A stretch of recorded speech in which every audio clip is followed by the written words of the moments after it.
देखो बच्चों, मैं आपको पीडी में करवा रहा था पार्शियल डिफरेंशियल इक्वेशन के जो पहली वीडियोज में मैंने आपको करवाए थे, वो हम उस टॉपिक पे पहुंच गए थे कि कैनोनिकल फॉर्म में रिप्रेजेंट करना आपने सेकंड ऑर्डर की पार्शियल डिफरेंशियल इक्वेशन को।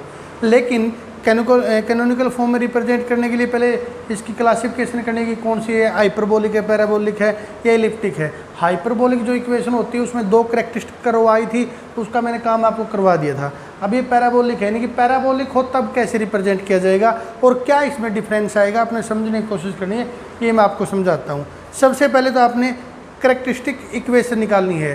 कैरेक्टरिस्टिक इक्वेशन निकालने के बाद कैरेक्टरिस्टिक वैल्यू निकालनी है और कैरेक्टरिस्टिक वैल्यू निकालने के बाद कैरेक्टरिस्टिक आपने वो निकालनी करो, ठीक है।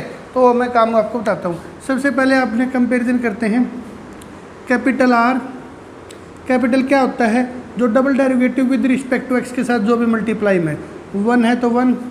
फिर कैपिटल एस, जो डबल डेरिवेटिव अलग अलग है ना एक्स वाई, उसके मल्टीप्लाई में जो भी कोफिशिएंट है क्या है 2x। और फिर कैपिटल टी, जो भी आपका double derivative with respect to y के साथ है, ये क्या हो गया एक्स स्क्वायर। सबसे पहले तो आपने कंपैरिजन आनी चाहिए। इस कंपैरिजन जब तक कैरेक्टरिस्टिक करो निकाली जाएंगी वहाँ तक कोई चेंज नहीं है, चाहे इलिप्टिक हो, चाहे पैराबोलिक हो, चाहे हाइपरबोलिक हो, ठीक है।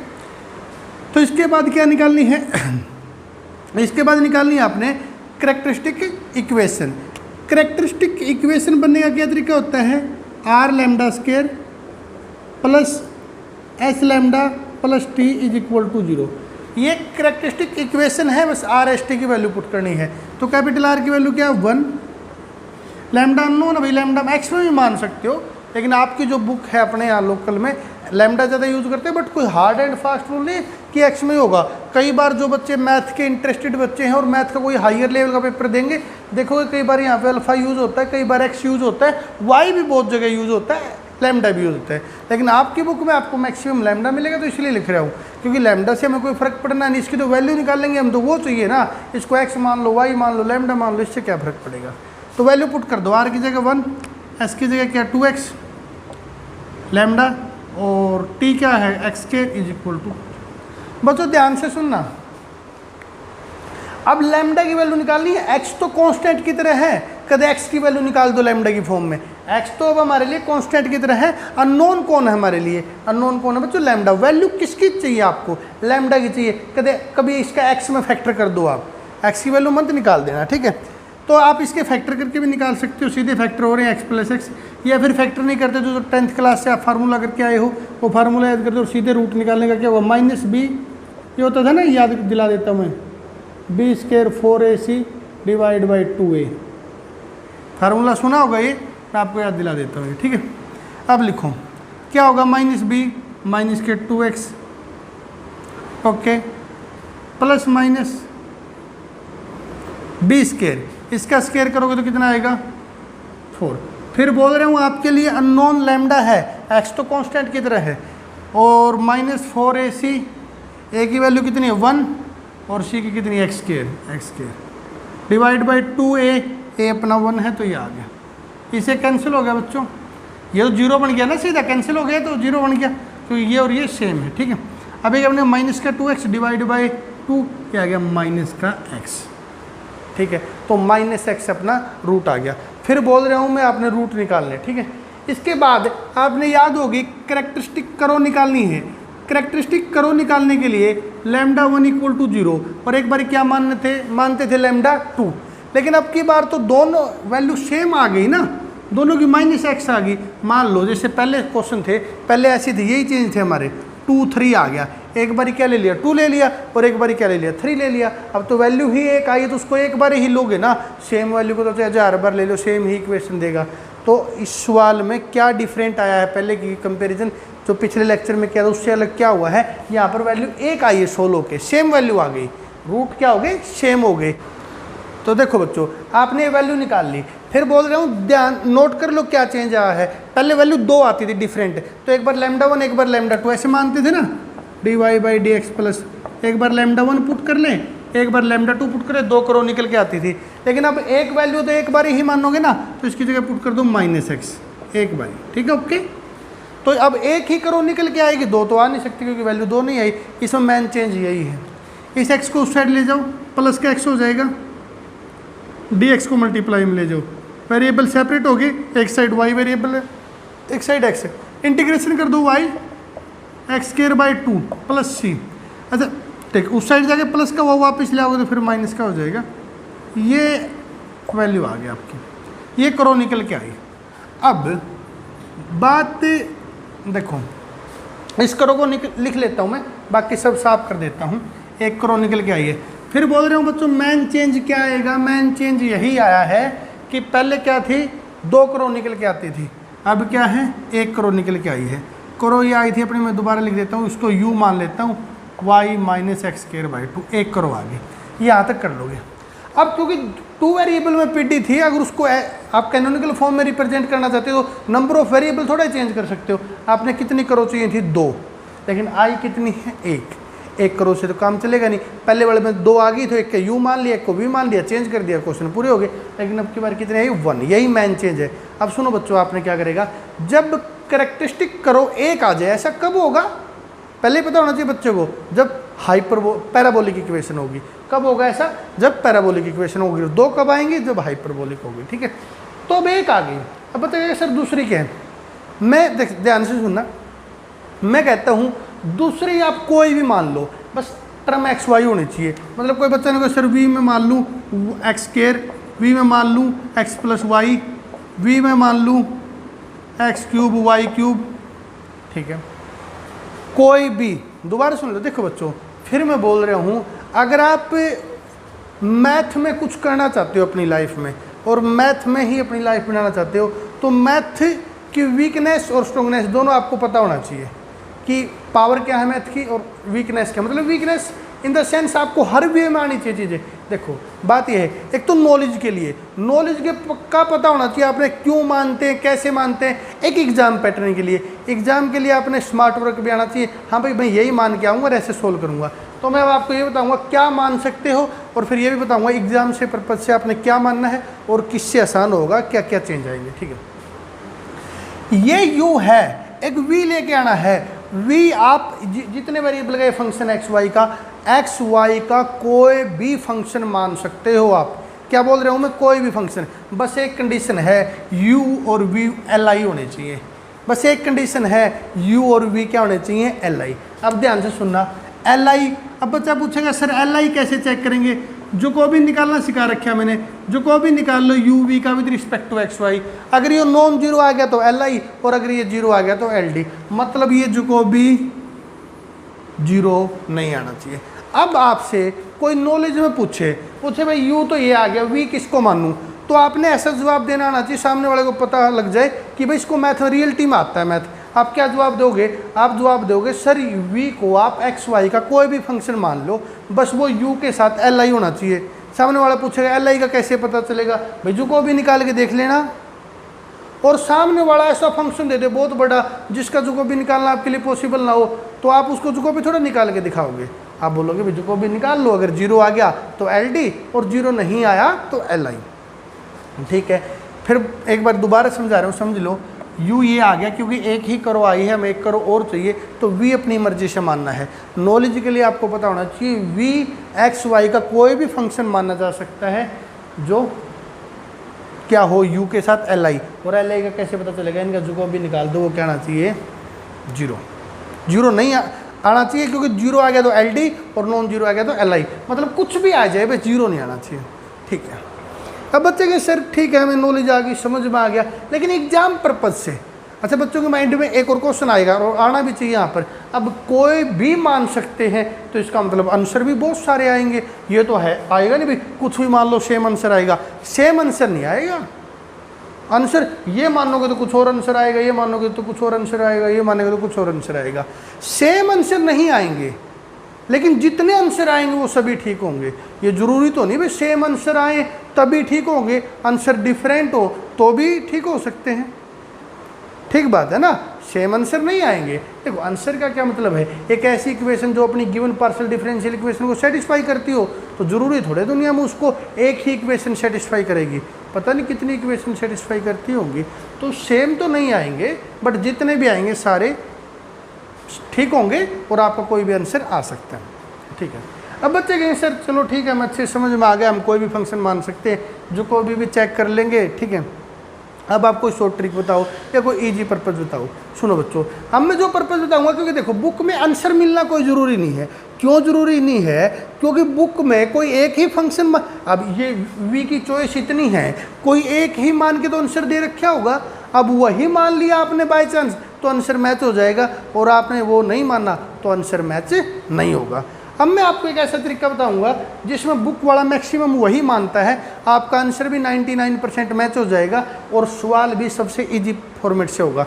फिर बोल रहा हूँ लेकिन बच्चों, मैं वो ये चीज़ मैं पहले भी बता सकता था, लेकिन मैं नहीं चाहता कि मेरे स्टूडेंट रट्टा मारें या किसी चीज़ को रट लें, क्रैम कर लें, लेकिन उनको पता ना हो, ऐसा ना हो। इस वजह से मैंने पहले आपको बताया कुछ भी मान सकते हो, बस उसका जो कोई भी क्या होना चाहिए, नॉन जीरो। ठीक है, अब मैं आपको बताता हूँ मानना क्या है।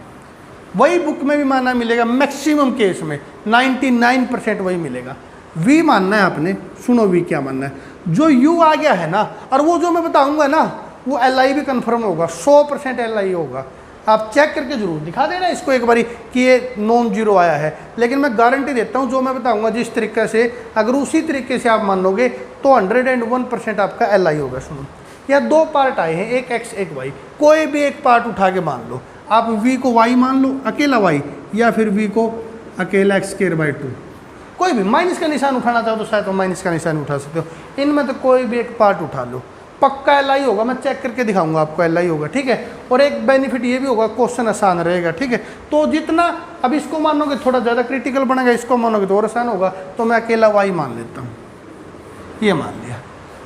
फिर सुन लो, u v मैंने अपनी तरफ से मानना है। फिर बोल रहे हो अगर नॉलेज की बात है तो आप कुछ भी मान सकते हो, एक्स वाई का कोई भी फंक्शन, बस एक की कंडीशन है, वो फंक्शन एक्स वाई का होना चाहिए। हाँ, अगर आप क्वेश्चन को इजी बनाना चाहते हो, अकॉर्डिंग टू बुक चलना चाहते हो, तो इनमें से कोई एक पार्ट मानो, आसान भी होगा और एल आई भी कन्फर्म रहेगा।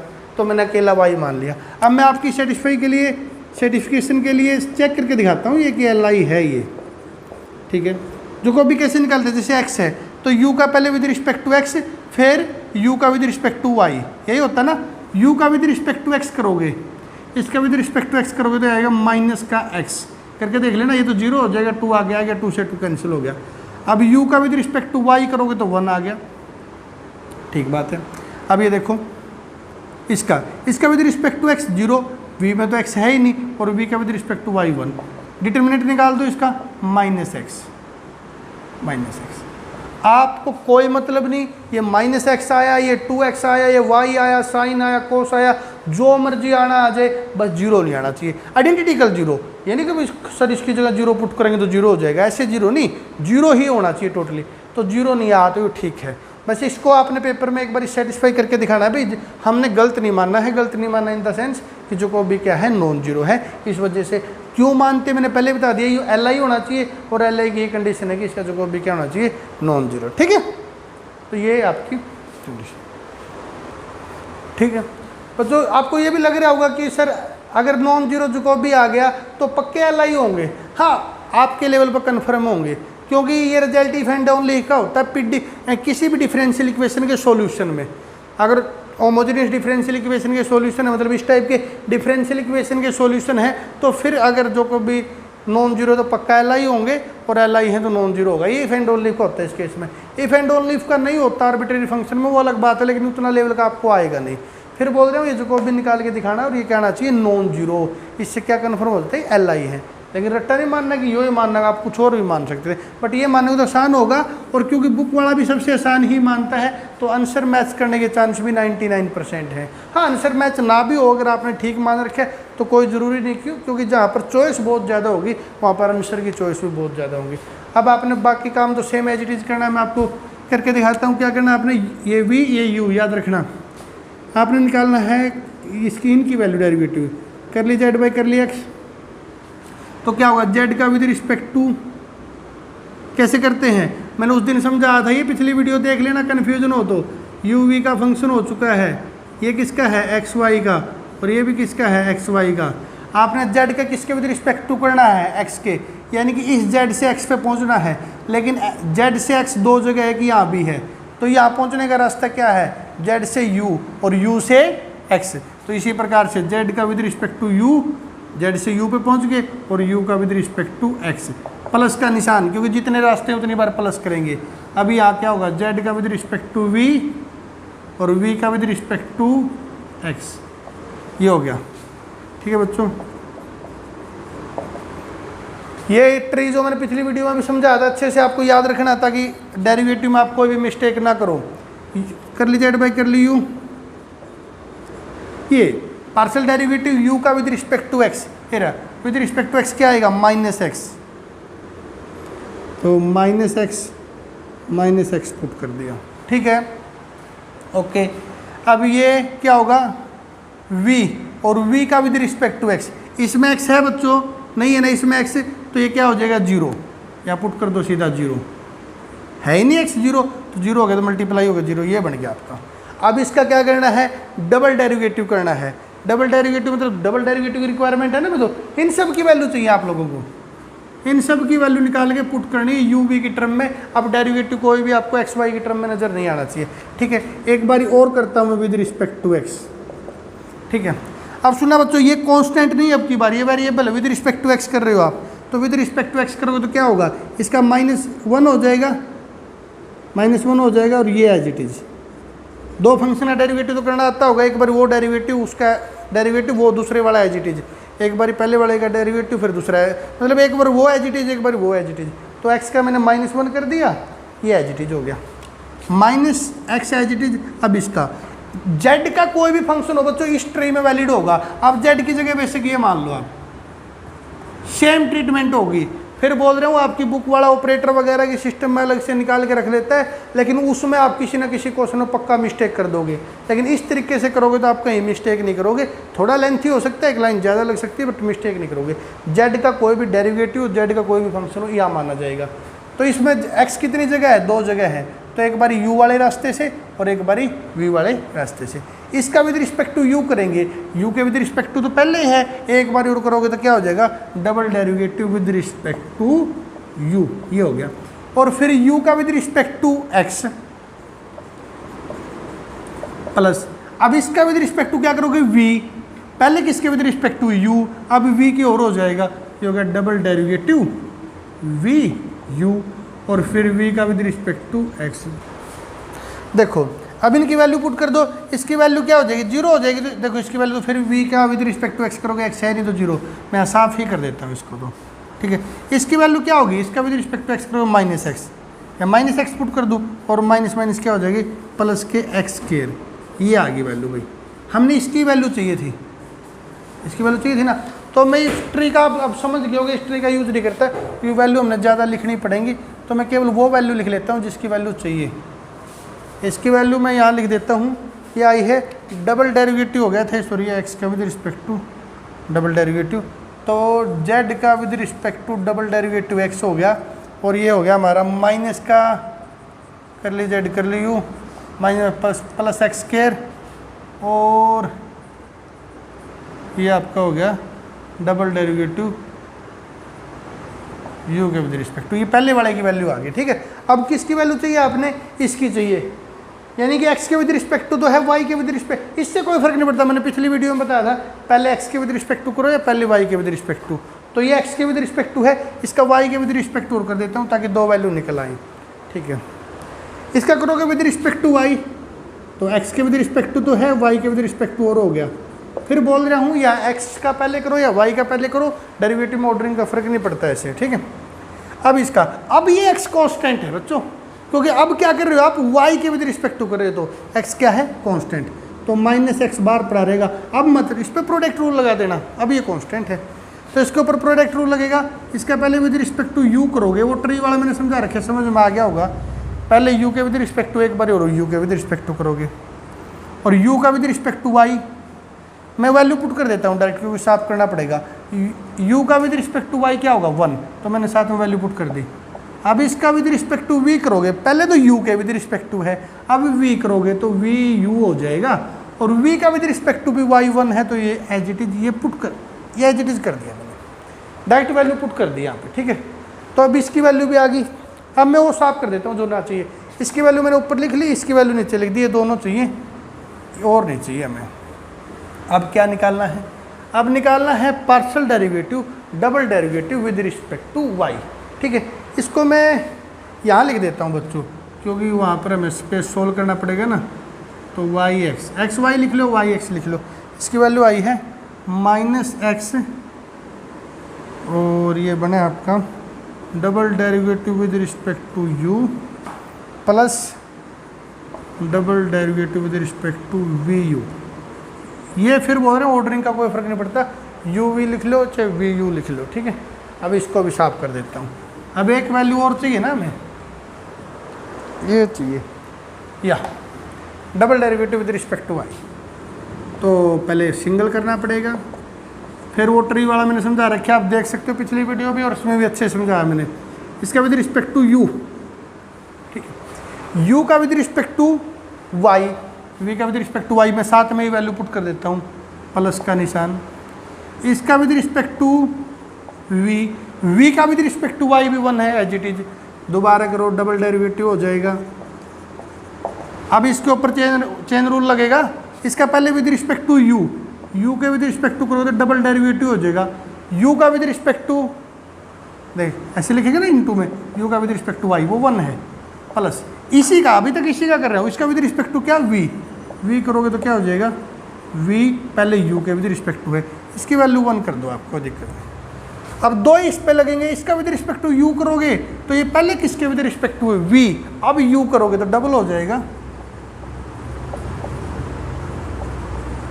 ठीक है, और फिर इसका वैल्यू 1 है, इसलिए मैं उस पर ज़्यादा ध्यान नहीं दे रहा, क्योंकि वैल्यू 1 है, साथ साथ में विद रिस्पेक्ट टू u का विद रिस्पेक्ट टू y भी 1 है और v का विद रिस्पेक्ट टू y भी 1 है, तो दोनों वैल्यू वही नहीं। तो ये बन गया आपका भाई डबल डेरिवेटिव, इसकी वैल्यू आई, ये हो गया double derivative with respect to u। ये ऑर्डरिंग में सेम है, चाहे u का विद रिस्पेक्ट टू पहले है चाहे बाद में है, तो दोनों सेम है, तो 2 टाइम लिख दो, 2 time with respect to u v लिख लो या vu लिख लो, सेम है। और ये बन गया आपका double derivative with respect to y। कुल मिला के तीनों वैल्यू हमारे पास आ गई। अब जो नहीं चाहिए उनको साफ कर देता हूँ, और ये u v भी साफ कर देता हूँ, क्योंकि क्लियर आपको ताकि समझ में आ सके। अब तीनों वैल्यू आ चुकी हैं, ये भी वैल्यू थी हमारी,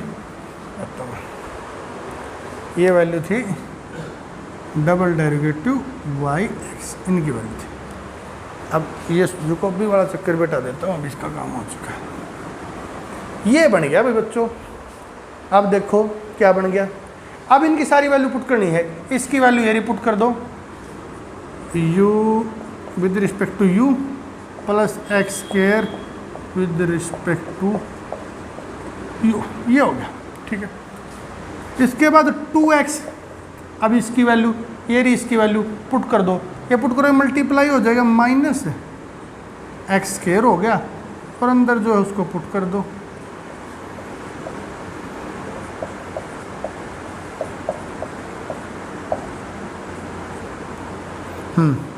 अब ये तो ब्रैकेट कंप्लीट हो गया।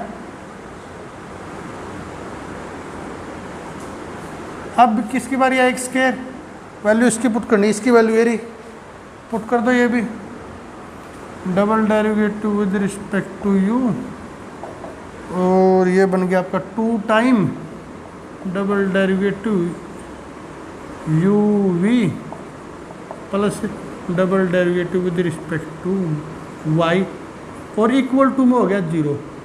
इक्वल टू में 0 होने के बाद, क्योंकि सब की वैल्यू पुट हो चुकी हैं, अब इनकी साफ कर दो आप, और जो बचेगा उसको लिख दो, वो आपका आंसर होगा। इन सबको साफ कर दिया, अब ये होगा। अब टर्म कलेक्ट करते हैं, double derivative with respect to u कहाँ पे, एक तो यहाँ पे है, ठीक है, एक यहाँ पे है, एक्स स्क्वायर यहाँ पे भी है, यहाँ पे भी है, 2 टाइम है, ये 1 टाइम, 1 टाइम ये यहाँ पे है, तो ये दोनों मिलके इसको कैंसिल कर देंगे। ठीक है, अब डबल डेरिवेटिव v वाला भी देखता हूँ, यहाँ पे है, ठीक है, यहाँ पे नहीं है, और देखना डबल डेरिवेटिव v का यहाँ पे है, और डबल डेरिवेटिव v का तो डबल डेरिवेटिव v का एक तो यहाँ पे ये v के विद रिस्पेक्ट टू है ना, v के, y तो गलती से लिखा गया, v के विद रिस्पेक्ट टू, और कहीं पर नहीं है, नहीं है तो लिख लो भाई, जो बच गई, जब और कोई है नहीं, कहीं कैंसिल किससे करोगे। ठीक है, ओके, फिर देखते हैं, अब ये वाला देखते हैं, ये यहाँ पे है, और यहाँ पे है, और दोनों सेम भी हो गया, 2 टाइम ये हो जाएगा ना, बार एक्स स्क्वायर है अंदर से 2 टाइम, और ये बार माइनस का 2x स्क्वायर है, तो ये कैंसिल हो गया, ये टर्म गई। और अब कौन बच गया कि ये सिंगल डेरिवेटिव बच गया।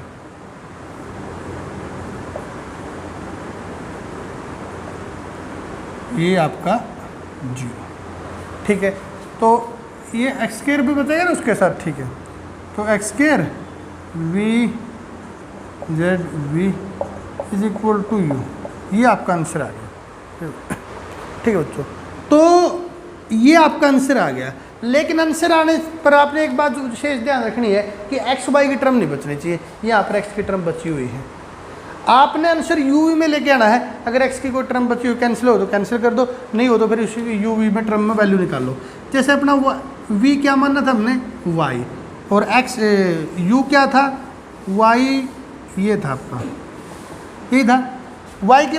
आपने तो एक्स स्क्वायर की वैल्यू चाहिए ना, तो यहाँ से पुट कर दो, अगर पुट करोगे तो यू वी, वाई की जगह वी पुट कर सकता हूँ जो मान रखा है एक्स स्क्वायर बाई 2, ठीक है।